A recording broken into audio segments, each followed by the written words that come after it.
আজ আমার জন্মদিনের 1 মাস পূরণ হলো, মানে 7ই এপ্রিল আমার জন্মদিন ছিল। তো ভিডিওটা গ্যালারিতেই ছিল, ছাড়াই হয়ে ওঠেনি। চলো, happy birthday happy birthday to you, happy birthday to you. এটার পেছনে মা আর সন্দীপের অনেক বড় একটা প্ল্যান রয়েছে। ওরা আমাকে কিছুই জানতে দেয়নি কেকটার পেছনে। তো প্রথমের সাউন্ডটা অনেক কিছু ভাবতে পারো, ন্যাকামো বা কিছু, কিন্তু ওই সাউন্ডটা তখনই আসে ন্যাচারালি যখন সেই জায়গায় আনন্দটা হয় এবং সেই বাচ্চাপনা ব্যাপারটা আবার ফিরে আসে। এবং ভিডিওর অ্যাটিটিউড দেখেও আমার অনেকে বুঝতে পারবে কতটা আমি হ্যাপি ছিলাম। যাই হোক, তো সকালে কারেন্ট একদম ছিল না, আর সেদিন হালকা মেঘলা ওয়েদারও ছিল, যার জন্য ফোনের ফ্ল্যাশ অন করে রান্নাবান্না মা করছিল আমার জন্য।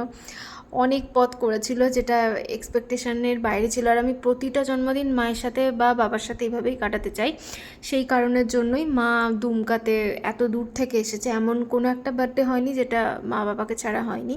তো এটাতে বাবা থাকতে পারেনি বিকজ অফ বাবার শরীরটা খুব একটা ভালো ছিল না, তো সেই জন্য এতটা আসাটা খুব ডিফিকাল্ট ছিল। তো আমার প্রিয় 5 রকম ভাজা, খাসির মাংস, মুগের ডাল, মিষ্টি, চাটনি, মানে কোনো কিছুই বাদ যায়নি তার মধ্যে। তো তারপরে মা আমাকে ভালো রকমভাবে আর কি পায়েস, প্রথম যেটা আর কি মা খাইয়ে দেয়, সেটা প্রত্যেক বছরের মতো। তারপর আশীর্বাদ পর্ব, খাওয়া পর্ব শেষ হলো। মা বাবার কাছ থেকে অনেকগুলো গিফটও পেয়েছি, সেটা নেক্সট ভিডিওতে দেখাবো।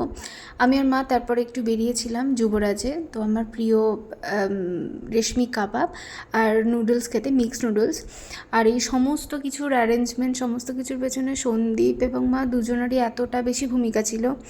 দুজনকেই থ্যাঙ্কস জানাতে চাই। বিশেষত সন্দীপ এত ভালো করে এটা প্ল্যান করেছে, আমি নিজেও বুঝতে পারিনি। যাই হোক, চলো দেখা হচ্ছে নেক্সট ভিডিওতে। টাটা।